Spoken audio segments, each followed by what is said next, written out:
Hello friends, welcome to DS classes. और आज हम स्टार्ट करने वाले हैं टॉप 5 क्वेश्चन कंपाउंड इंटरेस्ट और सिंपल इंटरेस्ट का, जिसमें पहला क्वेश्चन है, यदि एक निश्चित धनराशि की निश्चित दर पर 2 वर्षों और 3 वर्षों में क्रमशः 1980 और 2070 हो जाती है, यानी 2 वर्षों में 1980 और 3 वर्षों में 2070 हो जाती है, तो वह धनराशि ज्ञात करनी है। तो वह धनराशि ज्ञात करनी है, तो हमारे पास कोई प्रिंसिपल था जो 2 वर्षों में 1980 होगी और 3 वर्षों में कितनी हो रही है 3 वर्षों में 2070 हो रही है। कितनी हो रही? 3 वर्षों में 2070 हो रही है। ये देखो, ये 2 वर्षों में इतनी हो रही है, 3 वर्षों में हो रही। एक्चुअल में यहाँ कितने रुपए मतलब कितने साल में बढ़ रही है? 1 साल में तो बढ़ रही है। यहाँ से 2 से लेकर 3 तक 1 साल में तो बढ़ रही।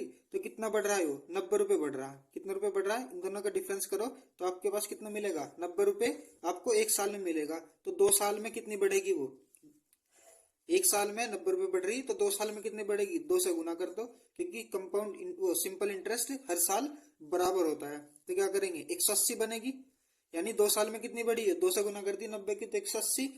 तो 1980 में से 180 घटा दो, प्रिंसिपल निकल कर आ जाएगा हमारा। कितना बचेगा?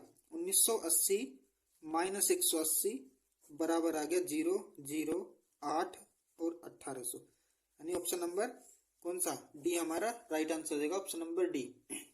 कितना आ जाएगा? 1800। तो ध्यान देख लो, 2 वर्ष में 1980 और 3 वर्ष में, यहाँ से 3 वर्ष में 270, तो 1 वर्ष में कितनी बढ़ रही? 90 रुपए बढ़ेगी। तो 2 वर्ष में कितनी बढ़ेगी? 180 रुपए। तो 1980 में से 180 घटा दो, हमारा प्रिंसिपल निकल के आ जाएगा। ठीक है। नेक्स्ट है, नेक्स्ट क्या है? एक निश्चित धनराशि समान वार्षिक साधारण ब्याज की दर पर 4 वर्षों में 10,164 और 7.5 वर्षों में 12,320 हो जाती है, तो मूल धनराशि और ब्याज की दर कितनी होगी? मूल धनराशि और ब्याज की दर कितनी होगी? भाई देखो, 7 सही 1/2 वर्षों में कितनी हो रही? 12,320 हो रही, 12,320। और 4 वर्षों में कितनी हो रही? 4 साल में कितनी हो रही? 10,164। कितनी हो रही? 10,164 हो रही। इन दोनों का अगर हम अंतर निकालना है, 7.5 साल और 3 साल को, तो हमें 4 साल को तो मिलेगा 3.5 साल। 3.5 साल यानी 3 से 1/2 वर्ष। कितना अंतर आया इसका? 2156 इसका हमें इनको घटाकर मिला। ठीक है। तो एक्चुअल में ये है क्या? यहां से 1 साल की वैल्यू निकाल लो, तो 3 दूनी 6 और 1 7/2 साल बराबर आ गया हमारा 2156। 7 21 और 7 8 56, और ये 2 उधर गुना में पहुंच जाएगा, तो 1 साल की वैल्यू आ गई हमारे पास। कितना? 1 साल का ब्याज कितना आ गया? 616। कितना आ गया? 308 की गुना 2 में करेंगे तो आपके पास 1 साल का इंटरेस्ट आ गया हमारे पास। कितना आ गया? 1 साल का इंटरेस्ट आ गया। ठीक है। अब जब 1 साल में 616 रुपए बन रही, 1 साल में 616 रुपए बन रही, तो 4 साल में कितने बने होंगे? भाई सिंपल इंटरेस्ट तो हर साल सेम होगा, तो 4 से इसको गुना कर दो, तो 4 साल में आ जाएगा हमारे पास। कितना आ गया? 4 साल में इंटरेस्ट आ गया कितना? 24, 2, 4 एकम 4 और 2 6, और 6 2464 रुपए आ गया। कितना आ गया? 2464 रुपए आ गया। और 4 साल में अमाउंट कितना था हमारे पास? 10,164। कितना था अमाउंट? 10,164। तो अगर मैं 10,164 में से 2464 माइनस कर दूं, 2464 माइनस कर दूं, तो हमारे पास प्रिंसिपल निकल कर आ जाएगा। भाई 4 साल का अमाउंट 10,164 था और 4 साल का ब्याज 2464 रुपए है, तो अगर मैं अमाउंट में से इंटरेस्ट माइनस कर दूं तो कितना आ जाएगा? प्रिंसिपल निकल कर आ जाएगा। तो 10,164 में से 2464 गए, कितने बचेंगे हमारे पास? बचेंगे 77। कितना बनेगा? 7700 हमारे पास प्रिंसिपल आ गया। 7700 तो प्रिंसिपल आ गया। कहाँ है इसमें? 7700 प्रिंसिपल ऑप्शन नंबर डी में है, तो ऑप्शन नंबर डी हमारा राइट आंसर हो जाएगा। लेकिन उससे पहले अभी क्या चाहिए था हमें? अगर ये 2 ऑप्शन भी मिल जाते तो हम क्या करेंगे? अभी वो भी तो निकालनी, रेट भी क्या निकालना, दर भी तो निकालनी है। तो दर कैसे निकाल लेंगे? तो अब तो प्रिंसिपल आ गया हमारे पास, तो अब आप इनमें से कोई सी को भी उठा लो, आप 4 वाले को उठा लो, 4 साल का। तो फॉर्मूला क्या हो हमारा सिंपल इंटरेस्ट का, पी आर टी बटे 100, ये फॉर्मूला हो। तो प्रिंसिपल कितना है 7700 गुना रेट हमें नहीं पता, गुना टाइम 1 साल का, अब 1 साल का लिया जाएगा, 4 साल का लिया जाएगा, क्योंकि अभी हम अमाउंट जो ले रहे वो कितने का ले रहे, 1 साल का लो। आप क्या करो, अब टाइम जो है वो 1 साल का लो, और 1 साल का हमारे पास ब्याज है कितना 616 रुपये। तो बटे 100 बराबर 616, बराबर 616, 2 जीरो से 2 जीरो खत्म, 2 जीरो से 2 जीरो खत्म, और 77 अट्ठे 616। तो रेट कितनी मिल गई हमें, 8% हमें इसकी रेट मिल गई। कितनी मिल गई, 8% इसका हमें रेट मिल गया, यानी ऑप्शन नंबर हमारा डी इसका राइट आंसर हो जाएगा। नेक्स्ट है, नेक्स्ट क्या है भाई, 2,50,000 की धनराशि 12% वार्षिक चक्रवृद्धि ब्याज दर पर 1.5 वर्ष में के लिए निवेश की जाती है। अच्छा जी, डेढ़, पहले यहाँ तक सोल्व करो। 1.5 वर्ष के लिए निवेश की जाती है 1.5 साल के लिए। तो पहले साल तो 12% ही होगा, दूसरे साल 6 महीने दूसरे साल के लिए, तो रेट भी आदि कर दो, तो 6% और प्लस वार्षिक 72 और डिवाइड बाई 100 बराबर कितना आ गया, ये 12 6 18 और 0.0, तो कितना आ गया 18.72% आ गया। कितना आ गया 1.5 साल का चक्रवृद्धि ब्याज वार्षिक रूप से कितना बनेगा 18.72%। तो 2,50,000 का 2,50,000 का आप क्या निकाल लो, 18.72% निकाल लो, कितना बना लो, पॉइंट हटाया नीचे जीरो, तो 4 जीरो से 4 जीरो खत्म, तो कितना आ गया 25 गुना 1872, 25 गुना 1872, तो कितना बनेगा आपका, बनेगा 46,800। कितना बनेगा 25 गुना 1872, आपका बनेगा 46,800। 46,800 क्या बना, ये कंपाउंड इंटरेस्ट बना आपका, क्या बना, कंपाउंड इंटरेस्ट बना। और इसमें आप क्या कर दो, प्रिंसिपल भी ऐड कर दो, कितना 2,50,000, 2,50,000 इसमें ऐड कर दिया, तो हमारे पास अमाउंट निकल के कितना आ गया भाई, अमाउंट कितना आ गया हमारे पास, अमाउंट आ गया 2,46,080। कितना आ गया, नहीं ज्यादा आ जाएगा नहीं, तो कितना आ जाएगा,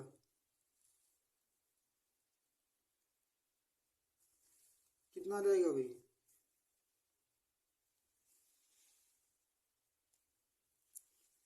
तो कितना आ जाएगा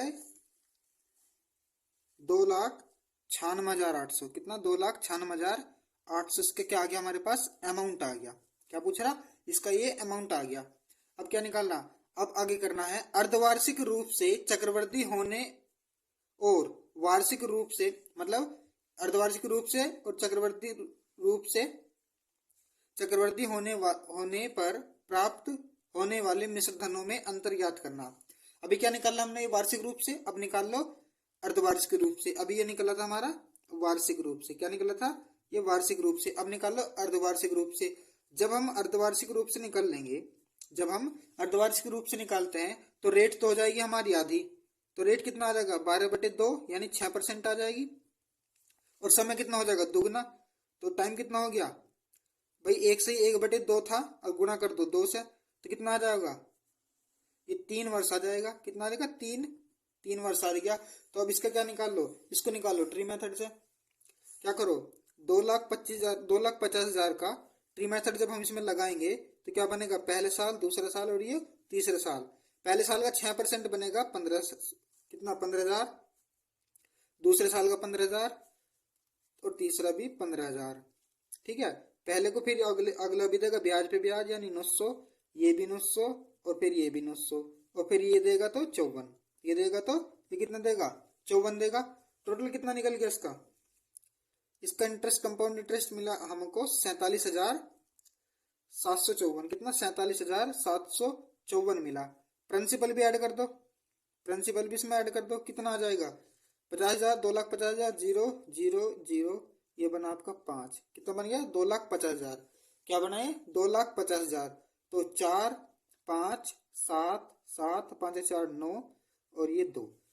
ये देखो वार्षिक रूप से अगर की बात करें तो 2,96,800, और अगर वार्षिक रूप की बात करें तो कितना बना 2,97,754, 2,97,754। तो इसमें से ये इनका अंतर पूछ रहा, तो 4 के 4 ही बचे, 5 के 5 5 और 17 में से 8 गए, 9 बचे। तो इन दोनों का जो अंतर पूछ रहा है, इन दोनों का अमाउंट का, ये भी तो अमाउंट है, ये वार्षिक रूप का अमाउंट हो गया और ये अर्धवार्षिक रूप का अमाउंट हो गया। तो हमारे पास दोनों का अंतर कितना आ गया, ऑप्शन नंबर ए 954 इन दोनों का मिश्र धनों का अंतर आ गया। ठीक है भाई, नेक्स्ट है, वह धनराशि ज्ञात कीजिए जिस पर 8% वार्षिक ब्याज दर से 4 वर्षों में साधारण ब्याज 2400 रुपये होगा। साधारण ब्याज 2400 रुपये होगा और ऑप्शन दे रखे हमारे पास ये सब। ठीक है, अब बताओ 4 वर्षों में कितना ब्याज हो रहा हमारे पास, 2400 रुपये। तो 2400 रुपये का ब्याज हो रहा किसी धनराशि पर गुना कितने परसेंट, 8% ब्याज रेट पे और गुना 4 सालों में बटे 100। तो ये तो सिंपल इंटरेस्ट का फॉर्मूला। क्या करो, अब 8 दिया 24, 300 आ गया। अब 4 सत्ते 28 और 4 पंजे 20, 4 पंजे 20। तो P बराबर इस 75 में गुना हो जाएगी। तो हमारे पास P बराबर यानी प्रिंसिपल कितना मिल गया, 7500 हमारा इसका राइट आंसर हो जाएगा। 7500 ऑप्शन नंबर ए क्या हो जाएगा, ऑप्शन नंबर ए इसका हमारा राइट आंसर हो जाएगा। ठीक है भाई, नेक्स्ट है, नेक्स्ट और लास्ट क्वेश्चन है, किसी निश्चित धनराशि पर 8% वार्षिक ब्याज दर से 2 वर्षों के लिए वार्षिक रूप से चक्रवृद्धि होने वाला चक्रवृद्धि ब्याज 416 रुपये है। उसी धनराशि पर समान ब्याज दर से समान अवधि के लिए साधारण ब्याज ज्ञात करना। क्या करना भाई, साधारण ब्याज ज्ञात करना। और कंपाउंड इंटरेस्ट कितना दे रखा है, 416। ठीक है भाई, क्वेश्चन में कह रहा कि 8% रेट पे, क्या दे रखा, 8% रेट पे। तो 8% का क्या मतलब हो गया, 2/25। 2/25 यहाँ प्रिंसिपल होता है और यहाँ अमाउंट, यानी अगर 25 प्रिंसिपल है तो 25 और 2 27 इसका अमाउंट हो गया, ये मिश्र धन हो गया। अगले साल 25 इसका प्रिंसिपल और 27 इसका अमाउंट हो गया। 25 25 की गुना करी तो आपके पास 625 मिलेगा और 727 की मल्टीपल करा तो आपको मिलेगा 729। क्या मिलेगा, 729।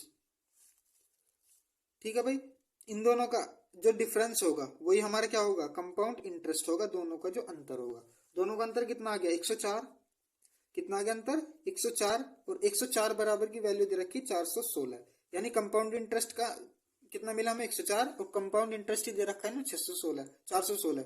दोनों बराबर हो गए, 104 चौके 416, 104 चौका 416। और तो इसकी एक के मतलब एक बराबर हमारे पास क्या आ गया, 4। तो 625 बराबर कितना आ जाएगा, प्रिंसिपल हमारे पास मिलेगा 625 गुना 4 बराबर 2500, बराबर 2500। अब कह रहा है उसी धनराशि पर उसी ब्याज रेट से साधारण ब्याज ज्ञात करना, यानी 2500 पर ही 2500 पर 8% की रेट से 8% की रेट से 2 वर्ष के लिए, कितने के लिए, 2 वर्ष के लिए निकालना उसी टाइम जोन पर, यानी 2/100। क्या निकल जाएगा इससे, सिंपल इंटरेस्ट निकल जाएगा। क्या निकल जाएगा, सिंपल इंटरेस्ट निकल जाएगा। तो 2 0 से 2 0 खत्म, 25 8 200 और गुना 2 बटे कुछ नहीं, बटे में तो कट गया, 2 दूनी 4, 4 से उसका सिंपल इंटरेस्ट आ जाएगा उसी टाइम में और उसी रेट से। कितना आ जाएगा सिंपल इंटरेस्ट, 400। तो अगर आपको ये वीडियो पसंद आई हो और आपके थोड़े से भी काम का अगर ये वीडियो है, क्वेश्चन आपको कहीं ना कहीं देखने को मिले होंगे या फिर आपने यहीं से सीखा, तो वीडियो को कर दो अब लाइक और शेयर और चैनल को कर लो भाई सब्सक्राइब। ठीक है, क्योंकि आपको CI या SI या इससे रिलेटेड जो भी कंपटीशन एग्जाम में जितने भी टॉपिक बनते हैं, जितने भी चैप्टर हैं, जितने भी जैसे मोस्ट इंपोर्टेंट क्वेश्चन है, तो आपको इनसे रिलेटेड वीडियो अब रेगुलर मिलती रहेगी, ऐसे टॉप 5 क्वेश्चन करने के साथ साथ ही। ठीक है, और मैंने CHSL से रिलेटेड जितने भी प्रीवियस एग्जाम बने, करीब 8 से 10 पेपर हैं वे मैथ के, तो मैंने उनको भी सोल्व कराया है, तो आप उन्हें भी जाकर देख सकते हो। ठीक है, थैंक यू।